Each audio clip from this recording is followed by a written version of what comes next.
have everybody. I think we've got everyone. So I'm going to read the announcement. This meeting is being held pursuant to and in compliance with ordinance number 20-A14, an ordinance to ensure the continuity of government during the COVID-19 disaster. The committee members who are electronically present at this meeting are Christine, Betsy, Monty, Navarre, Jesse, Sage, and Margaret. Terry, that's who we're missing. Terry? Okay, maybe she can join us. All right, well, thank you very much and welcome. We'll just, I guess, we've got our attendance, we know who's absent.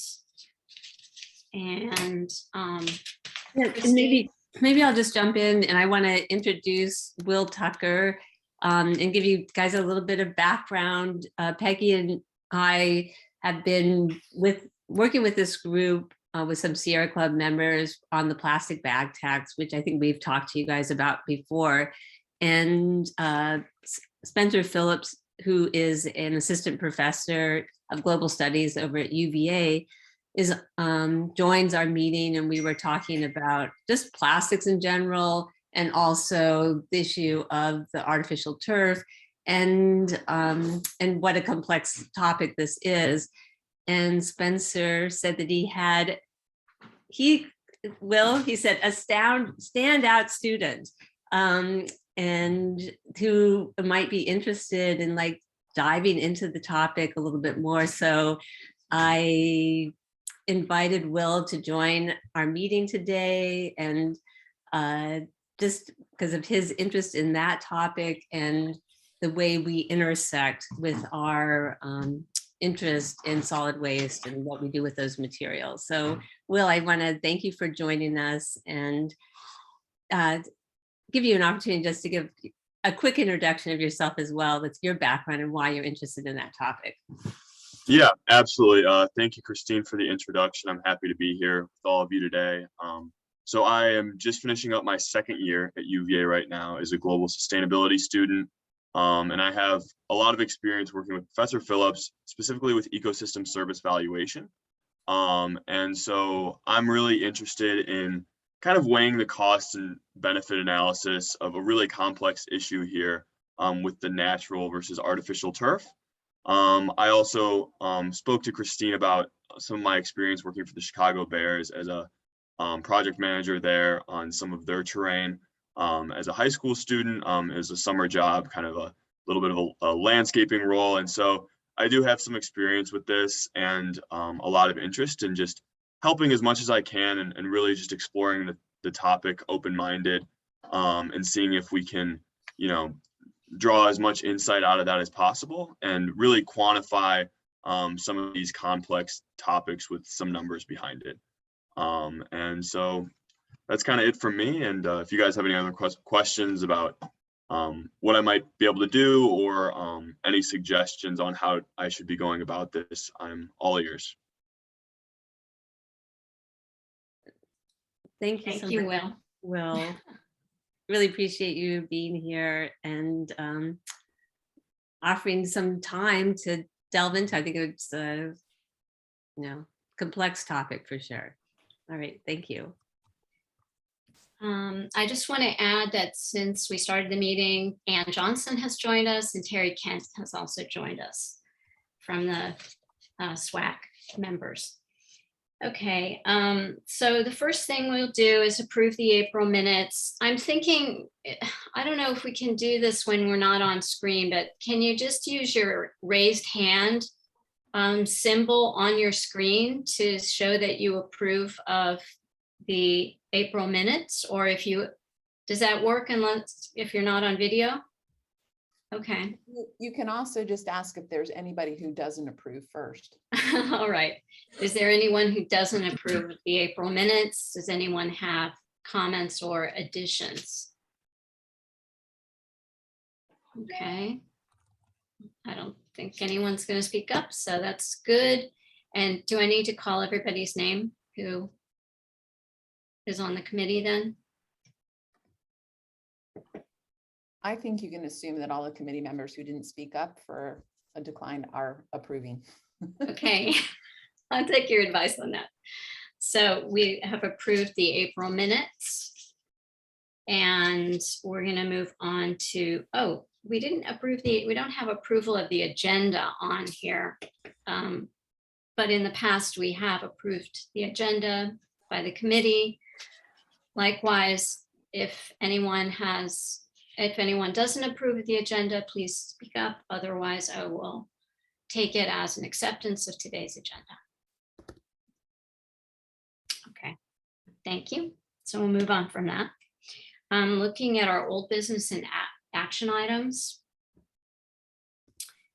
We had Phil and I were going to go over the Ravenna FAQs. As you all may recall, the FAQs that used to reside on the county website. Now, when you go to the county website and click on recycling FAQs, it takes you over to the Ravenna site, except for a section on the disposal of sharps and the disposal of prescription drugs. That's on the county website. Otherwise, it takes you over to Ravenna's site where there's detailed list of questions and answers. The only one that didn't seem to find a home either on the county site or Phil's site is about what to do about litter and illegal dumping. And I did write an answer for that, which I hope we could use. I think that is a question that people would come to the website looking for information about. So AJ and Lance, or Phil, I can take it up with you. Maybe Phil doesn't feel that that belongs on the Ravenna site, but I think we should try to find a place for it then on the county site. What do you think, Lance?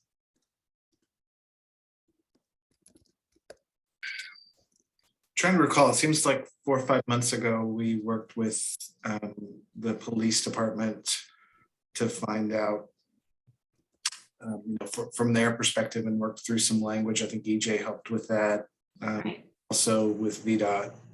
So we had something on our site at one point, or at least I thought we did. It's really interesting because if you Google litter, you're going to come up with all of our archived minutes that address litter as a topic. And somewhere on there, there's information about contacting VDOT for public roads, but then there's not information about just reporting it to the police as a non-emergency thing. Same with, and there's nothing that I could find about illegal dumping, really. I'll circle up with EJ after the meeting. I'll take that as a takeaway that we need to button up. Okay, thanks very much. And then there's one other tweak I would like to see, just that in terms of talking about composting at McIntyre and Ivy, well, or any of our convenience centers now. We say food waste specifically, and we don't say anything about certified, compostable packaging like number 7 PLA cups or anything like that. I think we should add that because we do accept that, don't we? Or Phil, do you think that's a problem?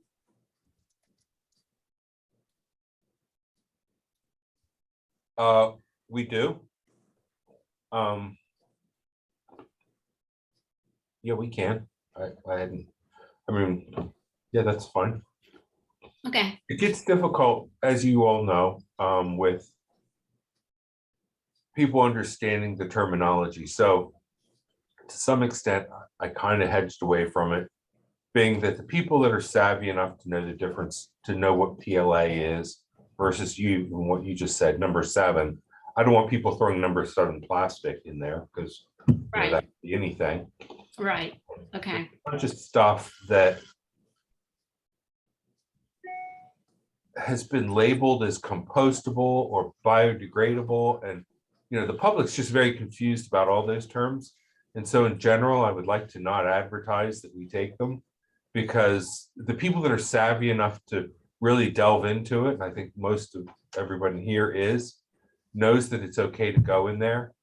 And the people that aren't savvy enough about it and aren't going to try and learn the differences, I would rather them err on the side of not putting it in there, because when you do get, of all the places contamination gets into, compost is almost one of the worst, because things that go into compost never can get, there's no mechanism to ever get it back out. So if you get a regular plastic bag into compost, it just sits in the process until it gets shredded small enough where nobody notices it anymore. And so I guess Yeah. maybe I am saying my view on it, but Okay. we can do it. I just would want to very carefully word it. Okay, well, I do understand that, and I wondered if that was the reason that it had been omitted. And I can appreciate that. Yeah, I don't So, know. What's the consensus here? Can I ask Phil if you've gotten any feedback since Panorama has started picking up and processing the material from McIntyre? Have you gotten some feedback from Margaret about how it's been and the level of contamination, just out of curiosity? I've spoken with her and she's not made any comment about it, good, bad, or indifferent. Okay. So I take that to mean that it's processing just fine. Okay. Because I think she would jump fairly quickly if it weren't, and ask us to stop. It might be worth just quick outreach to Black Bear and Panorama. Generally, nationally, that stuff is all getting screened out on the front end. It never even gets into the pile. Margaret, do you want to add anything? I know Black Bear likes it. I toured his facility within the last couple of months and had a great conversation with Eric about it. And he actually looks to it as a carbon source because he has trouble sourcing enough carbon to keep his ratios correct. So I know he does want it. Cool. Well, if That's it's not a interesting. problem, that's fine. Maybe I'm being too conservative. Worrisome. All right. I think, what if we add it to the FAQs and then we watch the compost, and if we see a lot of contaminants are getting put in with a lot of man-made products that aren't compostable are getting put into the compost, then we have to revisit it. What do Okay, you think of that? that's great. That's easy. And those people that are going to the website, they're going to be sort of self-selecting too, right? There's just going to be those who are really. Well, that's what I was thinking, but okay, Phil, I'll just shoot you a little blurb, and Thank if you. you approve, you can add it in. Perfect. Okay, thank you very much. Okay, next thing was Christine and Jesse talking to Jay. I don't think you guys had time to do that. Is that That's right? correct. We're still working on that. Okay. I Lance, owe Christine some information that I will take care of before the end of the week. I promise. thanks, Jesse. Okay, next thing is Lance and Christine and I have made an appointment for May 24th to sit down with EJ. I think you're going to join us, EJ, and Lance, to talk about next steps for hauler requirements. Make sure we don't miss any of the good ideas that were in the GPB report. But Lance, I do want to understand, isn't chapter 13 of the code, isn't that going to be our vehicle for implementing hauler requirements, or are there other places where it could be legislated or mandated? Not that I'm aware. I mean, I would need to think through that question a little bit, but I think, it can do what's allowable by the state code. There's a state code section that defines what localities can do.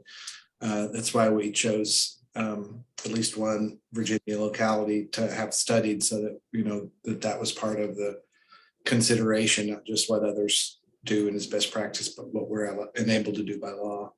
Right. Okay, good. Well, we're looking forward to the meeting, and then we can pick up with that again. Thank you both for being willing to help. Of course. Next question is for you, Lance, about the waste characterization study. I'm going to dial a friend because I got a big laugh the last time I used that joke. Jay, you've been working on that. Could you provide an update, please? Sure. I reached out to GBB and they've been in a series of conferences over the last few weeks, so I wasn't able to get together with them before this meeting. But we are meeting next week on the 18th, and we'll be able to take a look at what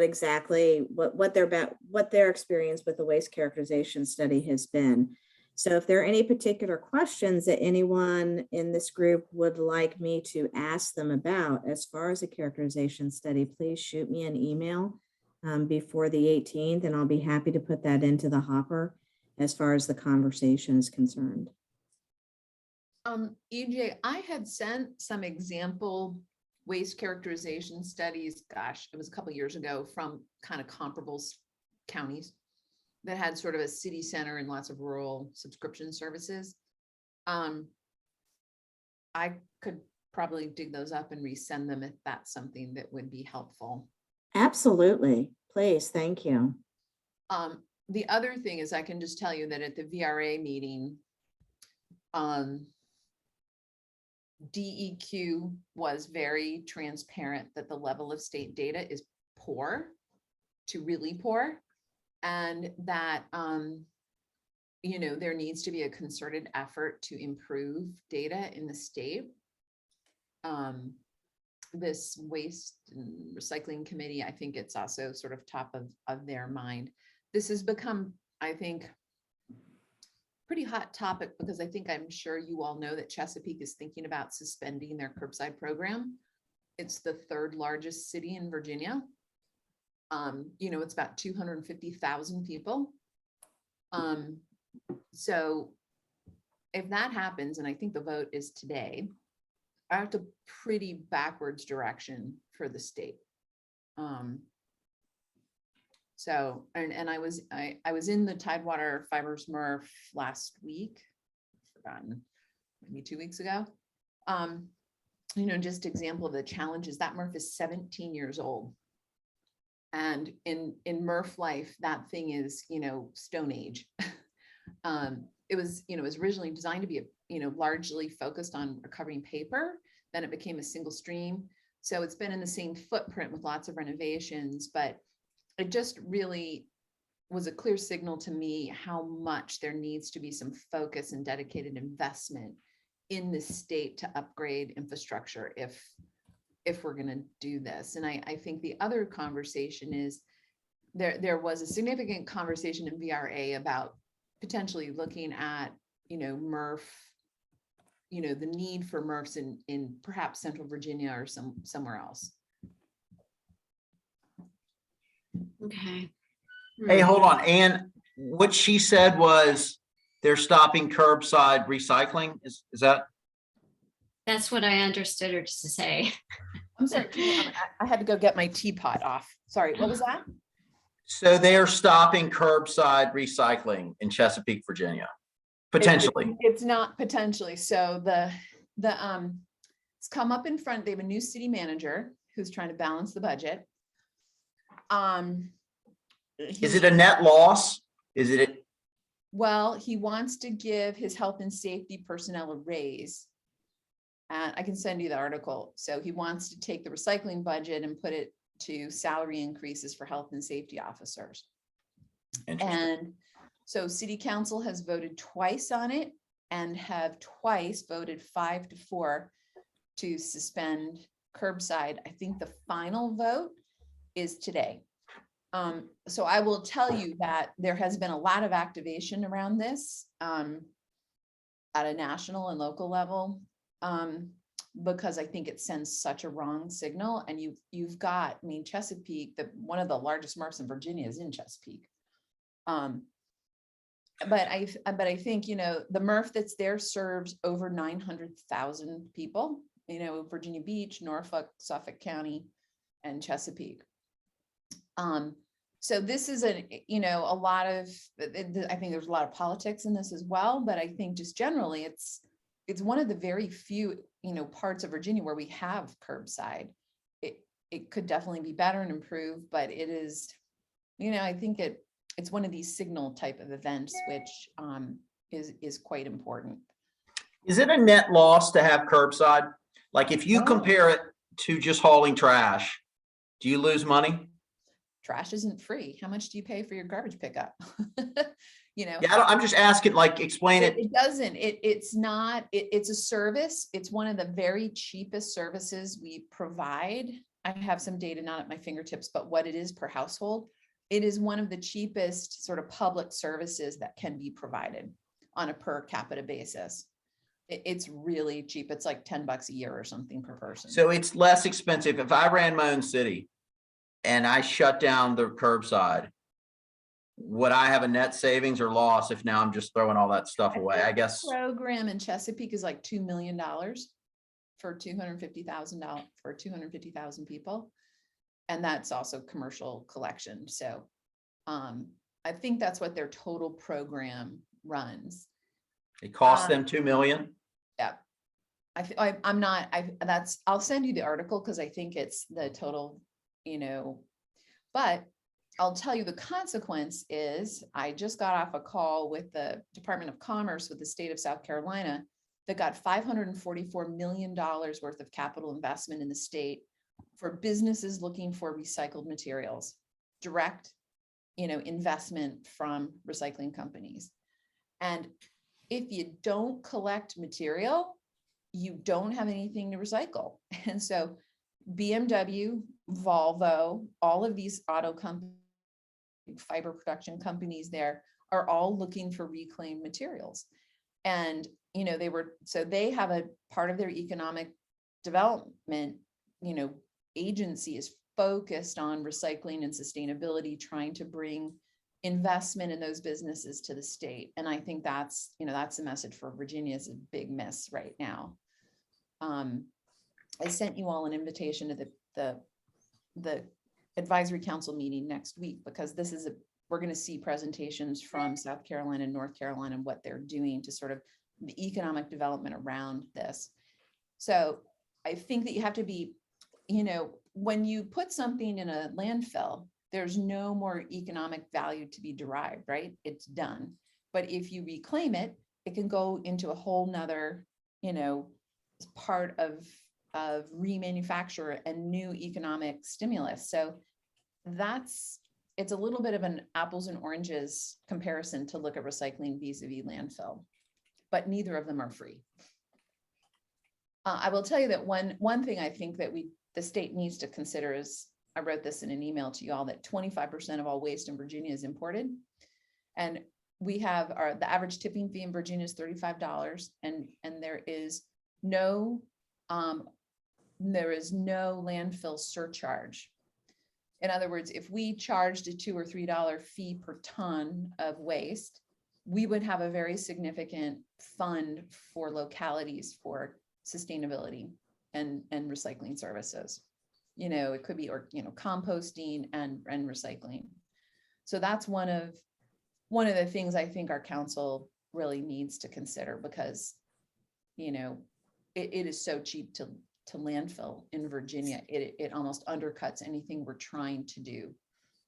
And you're saying that out-of-state waste that comes to be landfilled in Virginia, they don't pay any kind of surcharge? They pay the same tipping fee that Virginia waste haulers pay? Yep. Oh, that's crazy. I didn't actually know that. Okay. Well, Anne, I'm going to put you down as an action item to send those waste characterization studies that you have to EJ. Thanks. Yep. Next thing on the agenda, we're just going to give an update on the plastic bag tax. You probably read that Albemarle passed their budget on the 4th of May, and the tax is there. So as of January 1st, you'll pay 5 cents for a plastic bag if you need to take one, with some exceptions, of course, as we reviewed in the past. What's not clear is whether the city is going to pass the 5 cent tax for their fiscal year 2023 budget. Have you heard anything, Lance? there are a lot of groups asking them to, and obviously it would be a lot less confusing for the community if the city does it at the same time as the county, but I actually haven't heard. They adopted their next year's fiscal year budget, I think almost a month ago. So, it's not to say they couldn't do a mid-year if, because it is revenue generating, not expenditures. I did speak with my friend in Public Works. She actually reached out to me about the plastic bags tax, and I think I may have sent her, or I sent her your contacts if she was looking for more information. I put her in touch with the person in our finance department is doing it, and I don't think staff has had the capacity. It's the same folks who are working on it. They're trying to get up to speed on their climate action plan to move it forward, but they're at least the folks in a division of the department who want to pursue this are setting aside time for the next year, but unaware that it's really been a council priority or discussion at this point. Okay, well, thank you for that. The next thing was the artificial turf update. The last meeting we had in April was prior to the April 27th meeting to again discuss options for the parks. And there was a 3-3 vote on the board. So all about Darden Tau, really, whether there should be artificial turf fields there or natural grass fields, whether there should be lighting or no lighting. And the board was split. So no real resolution about that. But I know that everybody put a lot of time and effort into it. Jim and Donna and other members of the board and Lance had to present to the board and answer a lot of questions. So we want to say thank you for all the effort you put in. We know you get bombarded with a lot of information. I know that the SWAC's letter had a lot of information attached to it. And we were trying to make it easier to access the information, but maybe that was just a little overwhelming. And so any feedback is welcome for the next time. I guess we do still have questions about the Monticello field because we know that's got to be replaced soon, and it's going to be replaced with an artificial turf field.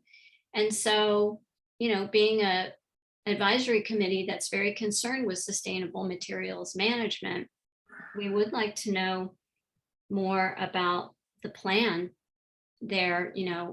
Has it been decided where the field will be disposed, and how will we ensure that it is disposed responsibly? And in terms of looking at the new materials that can be used at the field, obviously we would like to see the best, most environmentally friendly products put into use there. And for example, some of the products do have cradle to cradle certification. And for example, shock pads and the infill that the county is considering, I hope that do have cradle to cradle certification. I do hope that those products will be considered by the Albemarle County Public Schools. And I'm not quite sure, Donna and Jim or Lance, you could tell us who approves the budget for the field. Is that the Albemarle County Public Schools Board, or is that the Board of Supervisors? I don't know the answer to that question on the schools. I suspect it's a combination of the capital improvement plan, the CIP committee that meets, and maybe Lance has a more direct answer on that. I do want to just follow up a little bit. On the Darden Tau, it actually ended up being kind of a 3-2-1 vote. But of course it takes 4 supervisors for anything to be approved.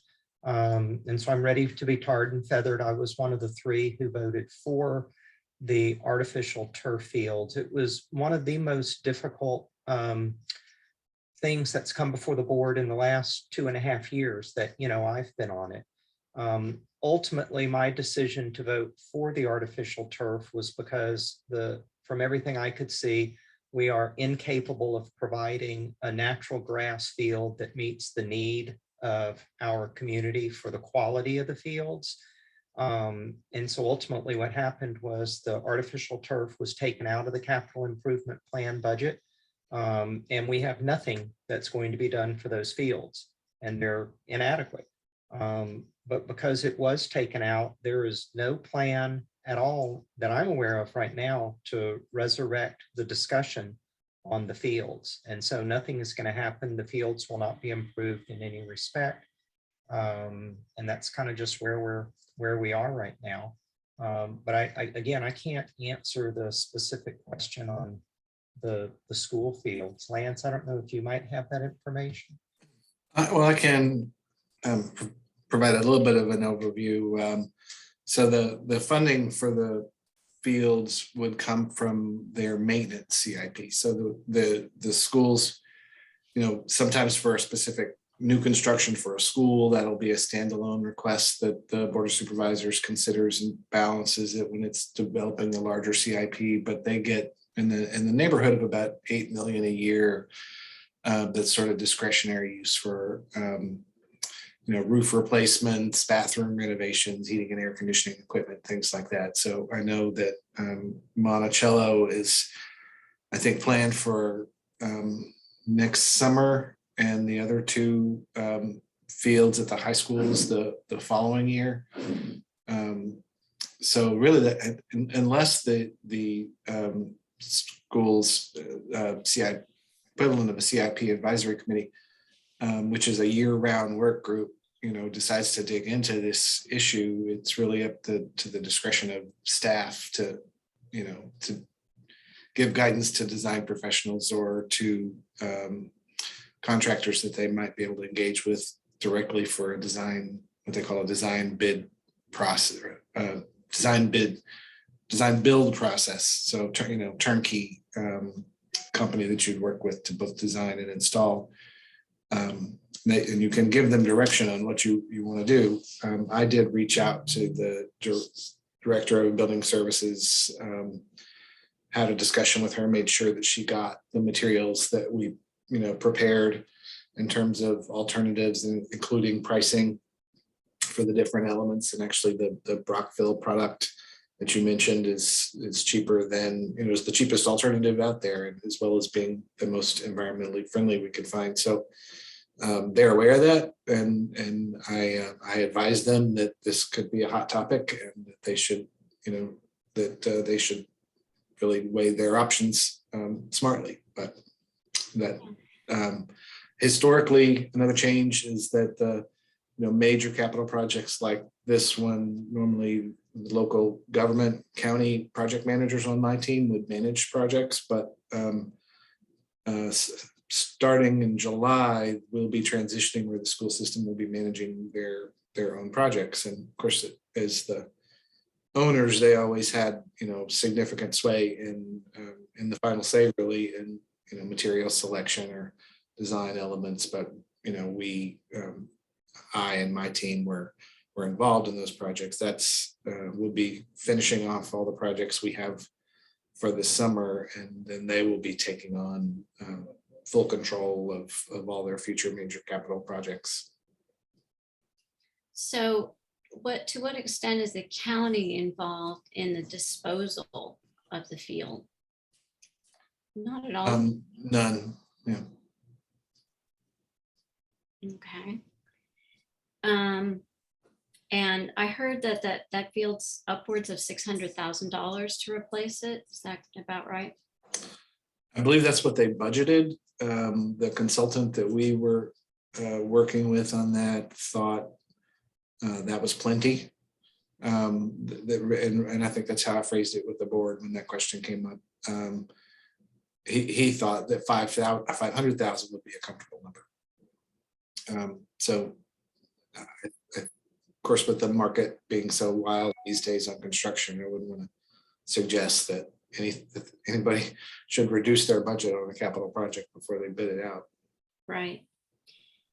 Well, it's, we want the county and we want the schools to think ahead about minimizing waste and where these things go, at the end of the day, and make sure that they're disposed of responsibly.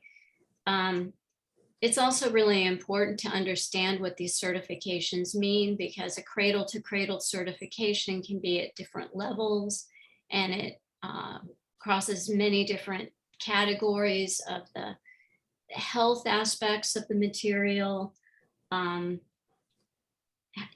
much recycled content, or is the product recyclable? What about the renewable energy that goes into making the product? How can you minimize your use of fossil fuels? What is the water stewardship like? And what are the social practices like surrounding its manufacture? So there are a lot of things that go into it. And I think it's really a good idea for everybody to understand that. So that should be part of the discussions going forward. All right. Anybody have any questions or want to add anything? So I just want to, so Lance, you're saying in terms of disposal, does that just sort of a black hole? Nobody's going to know how it's going to be disposed of and where it's going to go? Like, how will that be tracked? That'll be up to the schools to determine when they're negotiating their process. So if they want to add clauses that they specifically want it disposed of in a certain way, or taken to a facility that can recycle at least part of that, and if they want to have the equivalent of certification that the material was delivered to a site, if that's a thing that exists, that they can elect to do that. I think if they don't put it in there, it could just be up to the subcontractor who does the removal and hauling to trust that they take it where the school system would want it to go. Can I ask you a question? It's a little bit like construction and demolition debris. Isn't that a liability if you don't know where it's going? It's not like a trivial amount of waste. Yeah, and we have, of course, regulations in the county about what can be disposed of where, and so that certainly our contractors have the liability for that. Yeah.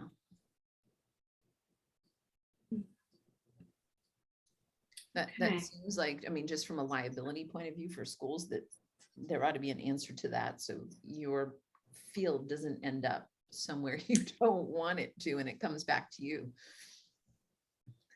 Yeah. I guess I was also wondering, I noticed in the proposal, the cost of disposing or the cost of getting a new field were just that there was no, at least in the document that I saw, nothing was broken down, and it made me really wonder if those made me felt really uncomfortable having looked at case studies for other counties and systems, like school systems that have invested in, that do have cost breakdowns. And I was wondering if the county or the county schools have had other artificial turf fields that they have disposed of. Is this the first field? And is anyone keeping a record and of those expenses, itemized expenses in terms of, the cost of bringing in a new field and the cost of disposing of a field, and is it possible to see that those itemized costs rather than just saying, it's $500,000 to install a new field or to dispose of one. That would be interesting information to see. I think that would be helpful in guiding future consideration of future expenditures in turf. Well, I think y'all saw that Anne recently sent around EPR, extended producer responsibility legislation that passed in New York State to require that manufacturers take back their carpeting, and included artificial turf. it also says those products need to be toxin free. And for example, I don't know how you do that to eliminate the perfluorinated substances that are in a lot of carpeting and artificial turf. So that's going to be really interesting to see how that works. But unfortunately, Virginia is far from instituting any APR legislation, it seems like right now. So, interesting. All right. Let's move on and let's discuss the county report out. EJ, I know you had more litter events. We did. We finished up, for those who weren't on the last meeting, the Keep Albemarle Beautiful pilot program. This is the spring events, or the final events of the pilot program year for us. And so we teamed up with the schools and we did 5 events in 3 days. So 5 schools, 3 days, 600 students. And they collected over 1,000 gallons of trash just on their campuses. We did Q&As with the schools, different for each school.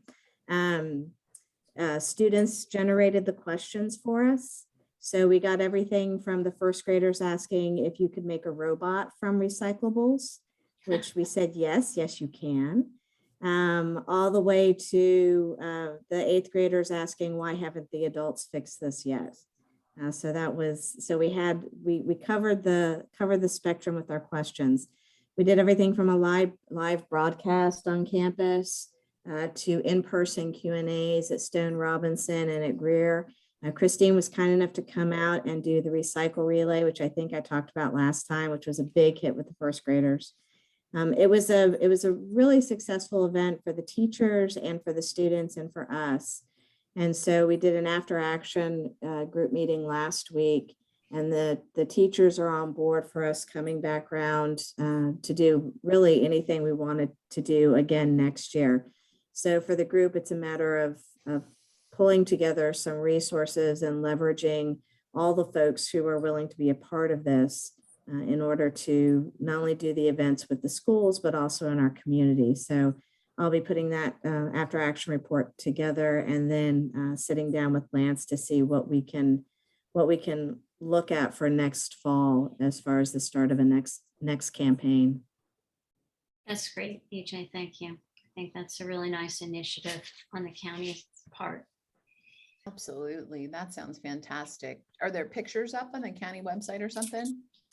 The county executive is going to include some pictures in his report out to the Board of Supervisors. Of course, with the kids, we have to be careful about faces. So there were a limited number of pictures, and those were all sent to the Director of Communications and Public Engagement for use in the county executive report.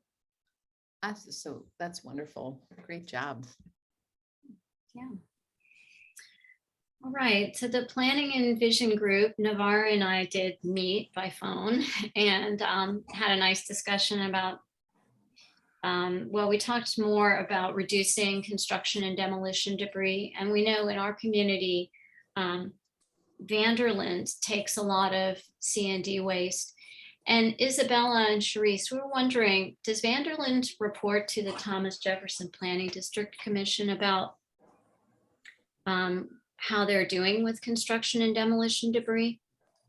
No, so construction and demolition debris falls under industrial waste. And so that's not something that's collected as part of the solid waste and recycling report. We do institutional, household, and commercial waste for that one. But something interesting about Vanderland right now is that they're working with some computer scientists to try to develop a system where they can collect information on where the waste is coming from which county and which locality, which will really help us with reporting on the solid waste planning unit's total amount, because we haven't been able to collect anything from Panorama this year because it's sort of complicated how the recycling report is done. But when facilities such as county waste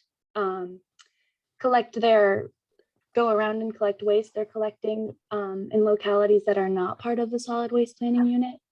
And so we can't collect any of that information if they don't have it separated. So if Vanderlyn is successful in that, it could be interesting potentially to have them kind of report back to us on how they made that successful so that we could have a better reporting number in the solid waste planning unit. And just for everybody's information, we haven't gotten confirmation back yet from DEQ, but the solid waste planning unit's preliminary recycling rate for this year or calendar year 2021 is 39%, which is slightly higher than 2020 and slightly lower, or excuse me, it was slightly higher than 2019 and slightly lower than 2020.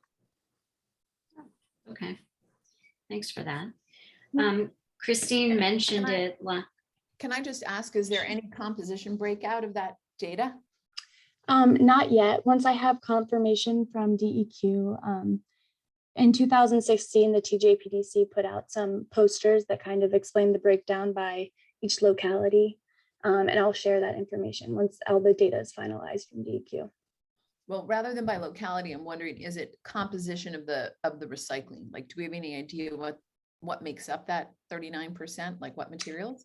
Yeah, we do actually. It's broken down based on type of waste. So compost, food waste is one category on its own, but then it's broken down by metal, by plastic.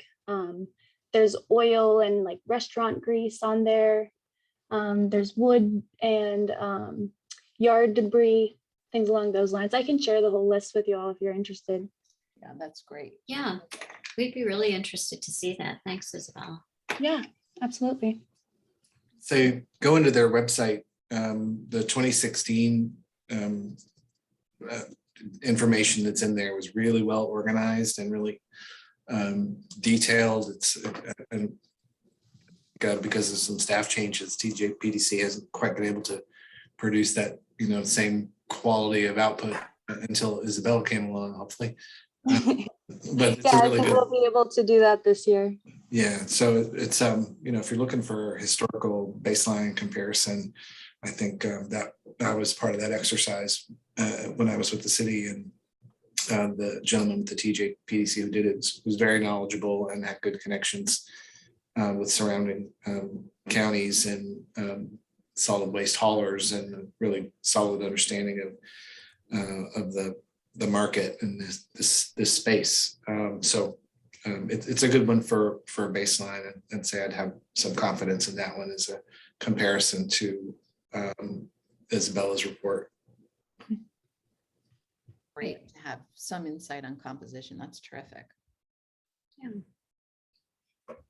I think Christine mentioned it in the last meeting, but in terms of general assembly update or what's going on with Virginia's government and sustainable materials management or recycling efforts, she mentioned that Governor Youngkin reversed Governor Northam's Executive Order 77, limiting or trying to phase out single-use plastics in state institutions. As we already heard from the University of Virginia, they have sustainability goals they're going to continue to pursue, so they're not changing their plan.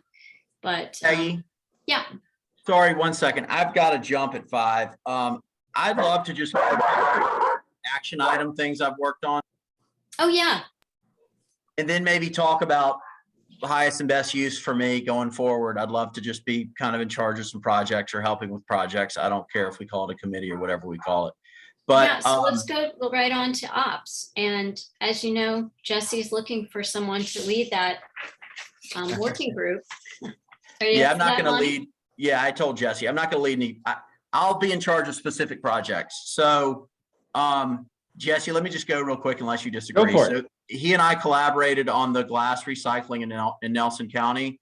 We've got the Friends of Nelson reviewing everything, teed them up to get the grant they need. We reached out to Nelson County, Steve Carter, to tell him this was coming down the pike, and hopefully be able to put the deal together quickly where the money comes in from the Glass Recycling Foundation. I think we find the other 10,000, Jesse, remind me where, and then Nelson County pays 20,000, then we save them 20,000 a year going forward. Yep. So it's like a complete win-win. I think the Nelson County Friends of they're probably excited about it. This fits their whole mission. That's that one. And then Jesse, you and I were working on some land management, land conservation, kind of big macro stuff, putting some pieces together. I don't know how we want to talk about that. I think we should put some pieces together and talk about it. Okay. So if that's okay, I'll give you a call later in the week and we can discuss. Cool. Thank you. Is there anything else you need to get off your chest before you run? No, I'm here for another 7 minutes, but I just wanted to fire my shot and then. Okay. Understood. And so that brings us to ops. Truthfully, not a lot of motion. We didn't set up a committee meeting last week or last month. I've been on vacation 2 weeks this month. So with that said, I think Monty just gave us a great update on Glass and Friends of Nelson. And I owe Christine some information so we can get scheduled with Jay Zook. It remains to be seen if and when we will have a group meeting. But for now, I will do things by coordinating directly with Monty, directly with Terry, who had to jump, and directly with Victoria, who is our expert in cradle to cradle. Hey, Jesse, it would be good. VRA is sort of reactivating and I think reconsidering some things. It would be good to let them know about the glass work we're doing. I'd like to also suggest, with Christine's help, I'll put it under me or however we want to vertically align this thing or whatever, but I'm happy to herd cats on it, is the composting in Albemarle County schools and like play-by-play, who's doing it, who's not doing it. We've got some intel regarding resistance points. And so Christine, however you want to do that, but I think we can move the needle by really having people execute and get that done. So Christine, I can whatever we have that Excel spreadsheet, however, Christine, we want to do that, but I want to make that part of my tasks if you don't mind, and I can be held accountable. Yeah, that sounds great. And just to give everybody an update, we met with John Coles, Monty and I did, and talked about getting a spreadsheet showing which schools have actually composted, participated in the program, where exactly that happened, and some contact information, and focusing in on some of the schools that did have some success and moved forward this year, and then contacting the principals and seeing if we can move things forward at those individual schools. And I'm on the ACES committee with Albemarle County Schools, and we had also had that discussion yesterday when that committee met. So hopefully there's going to continue to be some motion, but Monty, we'll keep on pressing on that one. Has anybody done the cost modeling of the hauling benefit if the schools compost? If they're reducing a lot of that wet waste, is there any, are they composting on site or is it going to Black Bear or somewhere? It's going to Black Bear right now. And so there's just a lot of things that make it difficult, especially with COVID, because a lot of the food is prepackaged. But it is going on compostable trays, and then the food is being distributed and eaten in classrooms. So they're just, depends on what that new normal looks like and if it's going to be reconfigured next year for how the food's going to be served. And okay, thanks.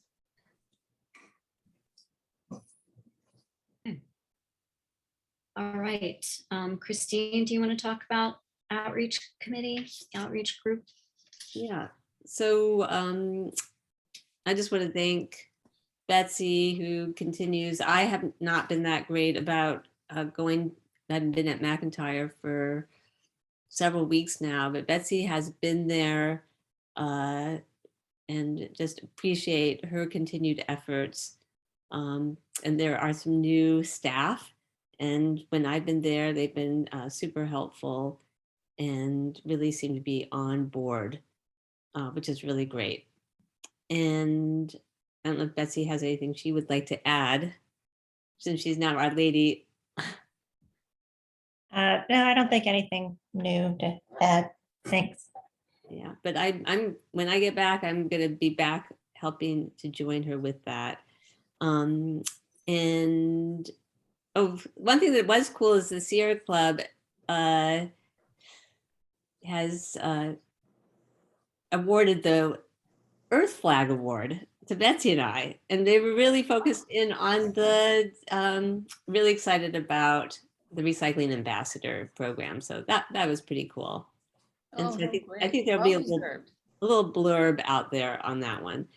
And I don't think I sent the link out to everybody, but I hope that you've seen the Environmental Stewardship Hub website that the county has put up, and how the reduce, reuse, and recycle information is laid out, and the list of things that you can do at home and in your community, and what Albemarle County does. So I don't think I actually have sent it out, but if you haven't seen it, I'll make sure I send the link out. But I think that information is going to be really helpful. And the next page that's going to be created will be for newcomers. So if you're new to Albemarle County, some of that information will be on that landing page. So I think that that's going to be useful. But there's a page for biodiversity, climate action, water protection, and then reduce, reuse, recycle, reducing waste.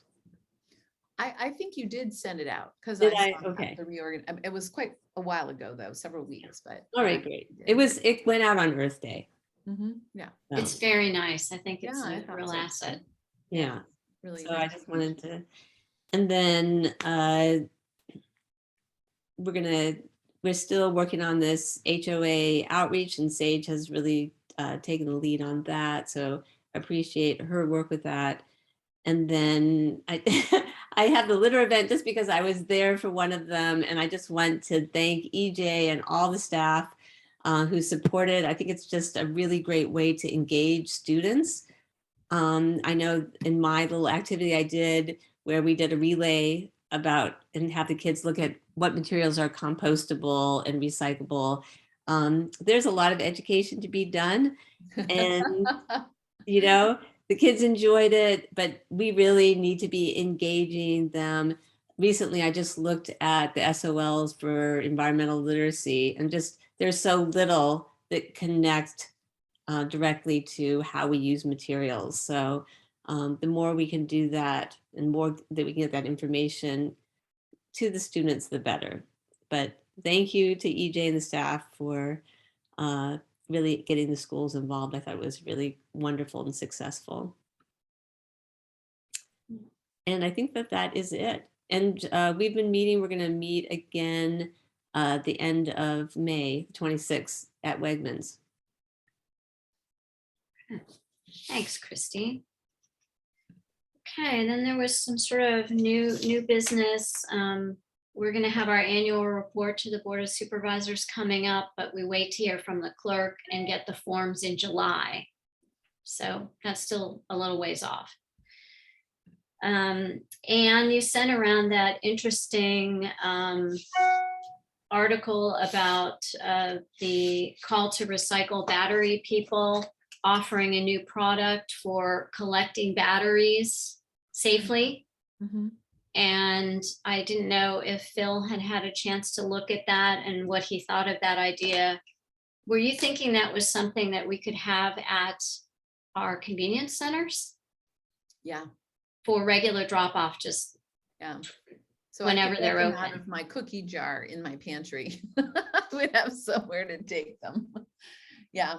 No, I just thought it was an interesting idea, you know, that they do that, because we need to get them out of people's homes and they need to be, you know, put somewhere. But there's increasingly more and more, you know, reclamation of these batteries too, which is, you know, they have all these metals that we really care about, and most of them are going to landfill, and they're the #1 cause of, you know, fires in trucks and in MRFs. Yeah. You know, that big California fire 2 years ago, that was caused by a garbage truck that caught on fire. Well, I thought it was really interesting, this Cell Block X product that you layer any kind of batteries. You can mix them. They don't need to be separated, but you do layers of the batteries with this material, this medium that prevents fires in the barrels. And so you can store the barrels for a while. You can have them sitting around without risk of explosions or fires. Did you have a chance to look at that, Phil? I looked at it briefly. I mean, we still have the same problem. Having it under somewhere undercover. We have this thing that weighs a drum of batteries would weigh. Yeah. 800 pounds, 1,000 pounds, I don't know. We do with it then. I still think, you know, we've looked at this repeatedly. It would require a lot, I think, for us to get into at our convenience centers. I'm not saying it can't be done. It's just it's all a matter of money. I mean, we put people on the moon, for goodness sakes. But you know, right now, like when we have our household hazardous waste days, they've got people there to do the packaging. They've got the equipment there to move these materials. It's going to take that kind of effort. It's either that or we're going to have, if it's a small box, we're going to have, I don't know how to deal with all the boxes. So, I mean, it's just an issue we're not really well set up for now. Right. I can definitely see the weight would be a problem, you know, at Ivy or, I mean, at McIntyre or in Keene. I wonder though, if like the paints, maybe a barrel could be at Ivy. I don't know, because you do have better ability to move that around out there. Maybe I'm assuming. Yeah, I'd have to look at what the rules are for storage of this. I mean, we're starting to get into storing hazardous waste. The paints we have an exemption from under the household hazardous waste rules. I don't know if that applies to batteries or not. And it certainly wouldn't, in my mind, apply at the satellite sites. Right. It might be worth just calling them and learning more about what it is. I'm sure they have estimates of weight. I'm sure they've thought about the reverse logistics and probably also know the state level regulations at least, but just to have a little bit more information. Yeah. Well, thanks. I mean, I think it might be worth looking into. And the last thing that we have on the agenda is something that Isabel is going to talk to us a little bit about, is this grant possibility for us that she circulated, where $75 million is going to be available for grants. Yeah, I'm happy to share a little bit more about it. So I'm actually going to share my screen because at least for me, it's a lot easier to see visuals. Thank you. One moment. Yeah. So I actually found a little brochure about the funding and the funding that was going to be available through the bipartisan infrastructure law, specifically for recycling and waste management. So I'll just take you through all of the things that are changing through this law, and then I'll share a little bit more information on when things will be coming out and what we'll be on the lookout for. So there's unprecedented funding to support the local waste management infrastructure and recycling programs. So specifically for local areas, and that's really exciting for us here. And there will actually be $350 million in total that will be invested into infrastructure to transform municipal solid waste management and recycling. So they are providing some funding for the EPA to conduct some studies, and they'll be developing a model recycling program toolkit that you can see here a little bit more to improve education and outreach on how to recycle. And then there's a few grants that are provided, and we actually only qualify for one as a locality. The rest is for state governments. But I'll share a little bit more on that. So yeah, as you can see here, 75 million is what we will qualify for, and they're primarily for education and outreach grants. Nonprofit organizations and public-private partnerships also qualify for this one. And it will be broken down by $15 million a year up until 2026. And then the other portion of the funding is to help develop safe best practices for collecting batteries to increase recycling. And 15 million will be provided to the EPA to develop a voluntary labeling program for batteries and a multimedia outreach campaign on battery recycling and reuse for the industry and the public. Yeah, so that just shows you a little bit more about the breakdown. This is the long document that I shared with everybody, and it's just a guidebook to the bipartisan infrastructure law and all the funding that's available. And as I mentioned before, this is broken down into a lot of different categories. So it might be worth just taking a look through. What I kind of did was Control F and just searched local and found what funding was available to localities. And some of the other ones that caught my eye were there's water infrastructure and finance innovation grants available, Superfund remedial and brownfield projects. And then the last one is for floodplain management infrastructure and services. But there's a lot available here. So let's just get to the solid waste and recycling information all the way at the bottom. So let's see, let's start at the top. Yeah, so here we are. Again, it's just to help expand access to recycling and composting programs nationwide. I'll slow down so you can read that if you're interested. And again, they're going to establish a common set of best practices for battery recycling. So that'll be interesting to hear later on as they develop that. So again, this is just the breakdown of the different funding opportunities. So solid waste infrastructure for recycling grants. This is the one that's available to states. And it's more so to implement a strategy to improve post-consumer materials management infrastructure and support improvements to local post-consumer materials management and recycling programs.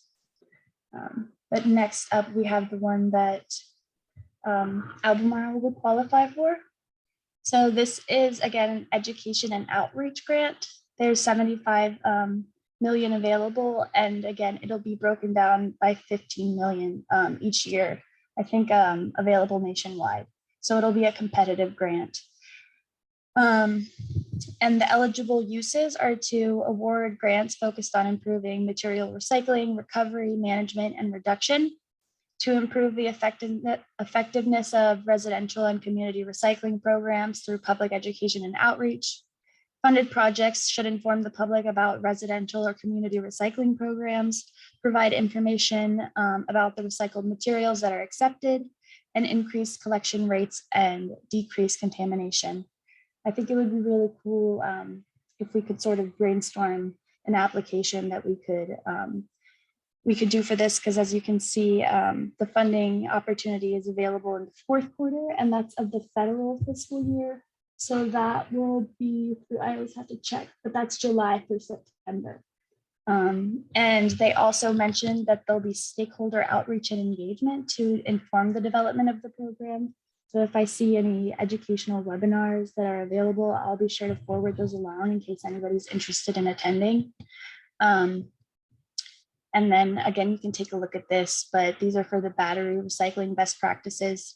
But this is not something that's eligible to localities or even state. It seems like it's more of a program for the EPA to develop and share information with state and local governments here. And then again, the battery labeling guidelines, that's the same situation. But yeah, that's all I have for you. Thank you. Thank you for putting that together. And that was great, Isabel. I wanted to ask Lance, does the county have capability to respond to these types of grants? Because there's a lot of money sitting out there right now from the infrastructure bill, but also Closed Loop Partners has a lot of money. There's a lot of money for polypropylene right now. I'm just wondering, what is the sort of preparedness to be able to actually take advantage of these opportunities? Because it's a lot of work. And we do have a dedicated grants team in our finance department that is tasked with reviewing all of the federal dollars that are available through all the new programs like that. Details on many of them are slow developing in terms of they've tasked a lot of federal and state departments with trying to stand up these programs quickly, and they're kind of rolling in one at a time. And there are, I got a list, a spreadsheet with all of the grant opportunities that are coming in out of this, and it was a spreadsheet with like 8-point print that was probably 25 pages long.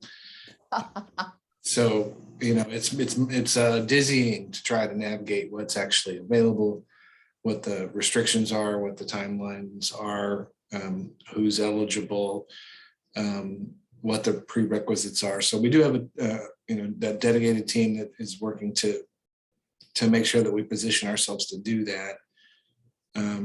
More broadly speaking, we do have a process that an administrative process that we go through, that the departments need to go through if they're going to apply for a grant, where it's reviewed by the grants team and by our legal department, and before we submit, and we have to get authorization to submit, and the county executive has to sign off on it.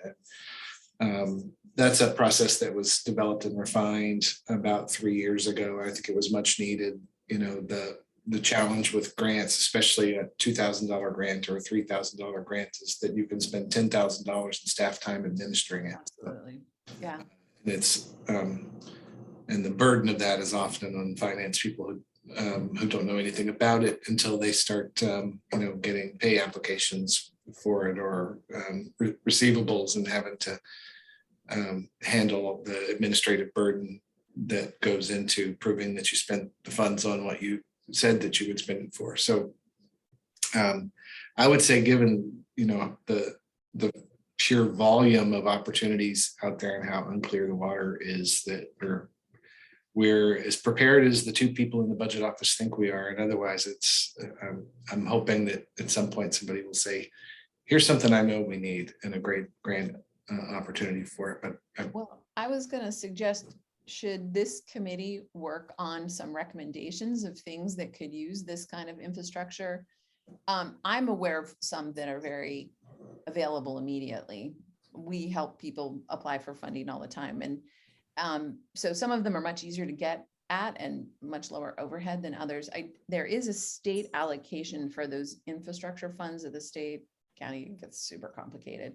And you're right. I mean, that's a lot. But I think mapping some potential, capital investment ideas, or, education outreach is a really interesting one, to potential opportunities, could be something this committee could help with, and, come up with the top 5, highest priorities that could be, potential candidates or something. I don't know if that is helpful, or whether that's something the county is going to do on its own. I don't think we're going to have the capacity to do it on a targeted, single community service.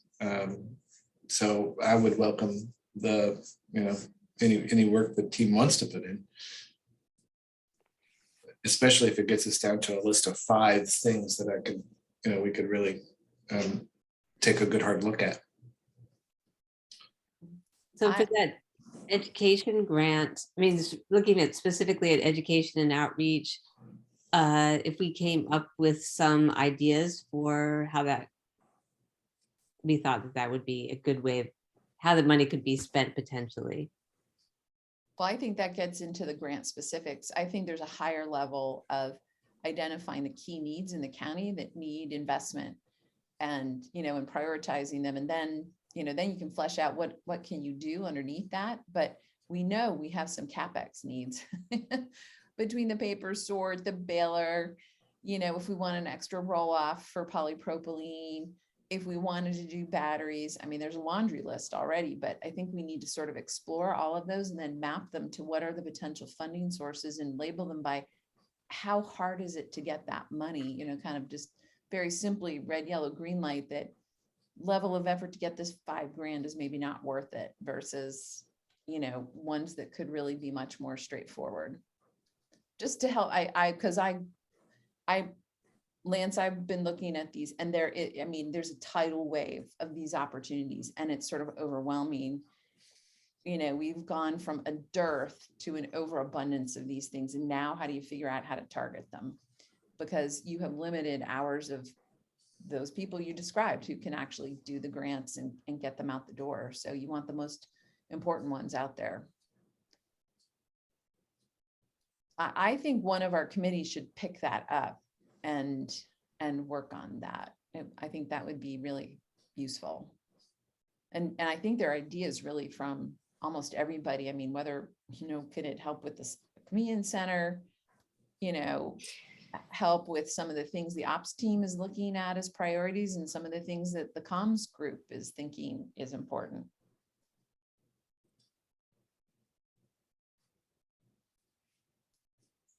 So I just say, if you're going to start narrowing down the list, I think there ought to be a dollar threshold below which we wouldn't want to consider, just in terms of the staff time to not only the back end, but the front end. I hardly ever am in a position to submit grants, but I did have one that I submitted last Monday, and it was for $1.3 million. And that, you know, I spent a lot of time on it, and it was worth the time if we get it. But, you know, I'd say, you know, if it were $3,000 or $5,000, I would much rather just find a way to pay for it than spend, you know, those staff hours working on something that might not result in, you know, funding. Yeah, I know Monty had to drop off, and I think Terry did too, but you know, this is something that could really be good to let Monty sink his teeth in. Being very, and I'd be happy to help him with that too. So I don't know what people think of that, but you know, it's I think getting the recommendations out of each of sort of the committees of sort of top things, and having a conversation with Lance so we get the whole universe of things, and then we start looking at where there's funding. And I agree with you. I think if it's small change, don't bother. It's got to be something significant.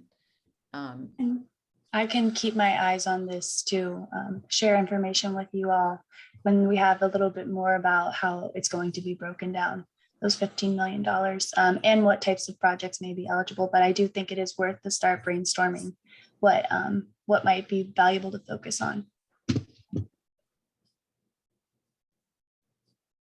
All right. So should we make that an action item or something that Ann and Monty to follow up? Sure, absolutely. Thank you for taking it on. I think it's a great idea. I mean, it sounds like we need to go for bigger ticket things like infrastructure needs that we know we have. Yeah. But anyway, that would be great, Anne. Thank you. And we'll volunteer Monty. We need Phil's wish list. Yeah.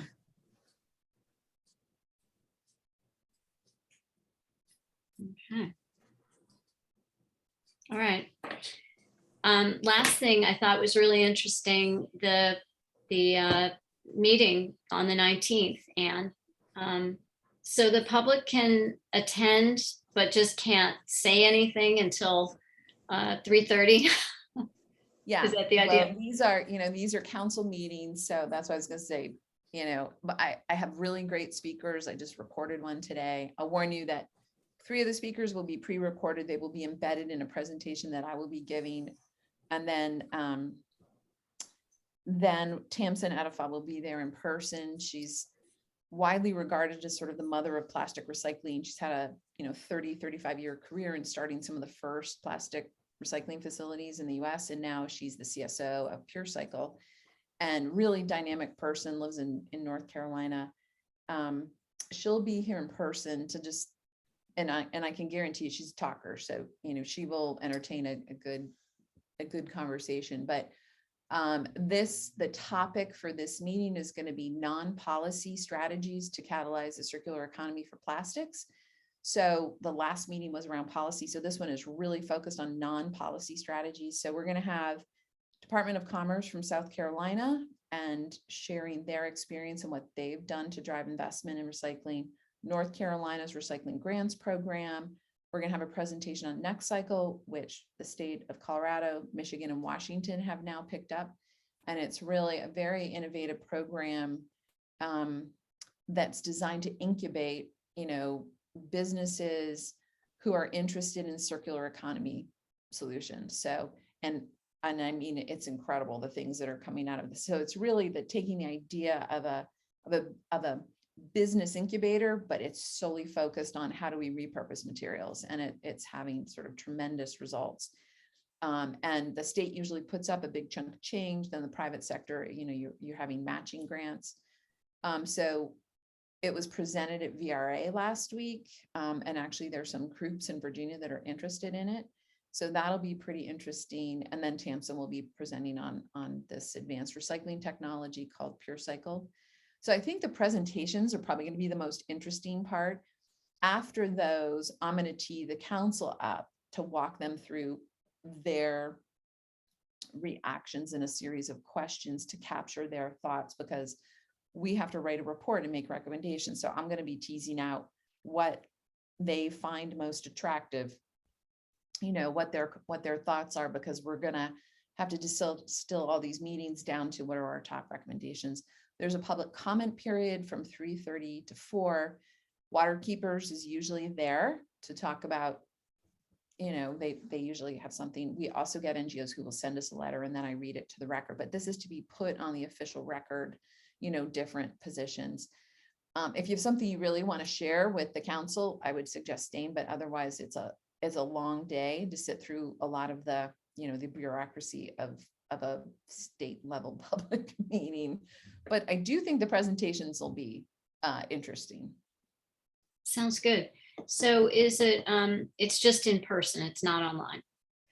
No, and that's the state. Either you have to be all in person or all in line. So the state says in person. That's why I'm having to record my presenters, and then they become part of my presentation. Tamsin opted to come in person, but I can't reimburse her or anything. So yeah, our hands are really kind of tied, for these meetings, but do what we can. Thank you. I think it sounds pretty interesting. I'd like to try to come see some of those presentations. So thank you for sharing it with us. Right. Oh, Christine's talking, but she's muted. Sorry, I can't attend, but I'm interested in, since you pre-recorded some of those presentations, is that something you could share? Afterwards, it'll be on the public Afterwards. record. It'll be in the minutes of the meeting. So you can, when they post the minutes, you will be able to get links to each of the presentations. Oh, nice. Oh, that's nice. Yeah. Okay. Will you share that with us? I mean, like, Yeah. give us the link or It's something. on the DEQ website, whatever council's location, all of our meeting minutes are there. So all the presentations from anybody who's presented becomes part of the formal minutes. Great. So. But we will go ahead and share that with that group of plastic people interested in plastic bag tax, and I think perhaps some of them might want to come. Yeah, I think Jesse, I don't know if they're, kids at UVA that might be interesting, but it's an interesting, you learn about sort of government and, this topic kind of combined. I think it'll be pretty interesting. Yeah, I'll share it around. Some people might be interested, although it is like a day before graduation. Oh, yeah. yeah. Not good timing. Mhm. What was the Okay. name of that incubator program again, Anne? Next Cycle. Yeah, Navarre, Okay, you can thanks. Google Next Cycle Michigan. You can get the Next Cycle Michigan and check out their annual report. State of Washington has just adopted it, and it started in Colorado. So there are some other states considering it as well. Okay. Did anyone else have Okay, news thanks. or thoughts to share? I don't know if everyone saw the report in the Washington Post or article in the Washington Post about the new analysis of plastics recycling in the United States. Now it's now below 6%. Yeah, the latest data. Yeah. Well, I think some of the big news that hit the industry this week is the California AG's office filing a suit against ExxonMobil and basically saying that plastics are recyclable is perpetuating consumer, deception. And so this is really rattling the industry, and it'll be interesting. I had a client who literally changed their position on plastics within 12 hours of the release of that announcement. And they were sort of come see, come saw about recycled content, and they immediately made a commitment to 100%, based on that. I will tell you, when I can share it, we're submitting the manuscript this week, but I've been working with Michigan Technical University and the Remade Institute and Idaho National Labs on a systems analysis of polyolefins in polyester and PET plastics in the US. And it is a systems sort of material flow analysis of, how much is produced, how is it converted, what industries does it go into, and then how much comes back. And then obviously how much is lost to different places, either, imported or exported, landfill, incineration, whatever. And then there's a calculation of the system impact of greenhouse gas, where are greenhouse gases being emitted by part of the system, and then also the embodied energy. And it's a really fascinating analysis, but it very much looks like that 6%. It'll be, when you think about a circular economy, you look at The 94%. but the non-durable, the non-durables and durable goods, which we call stock, you realize how much we have to do, and that recycling is just a completely insufficient solution, because we got to pull this stuff out of cars and construction and clothing and all these places that curbside recycling never touches, right?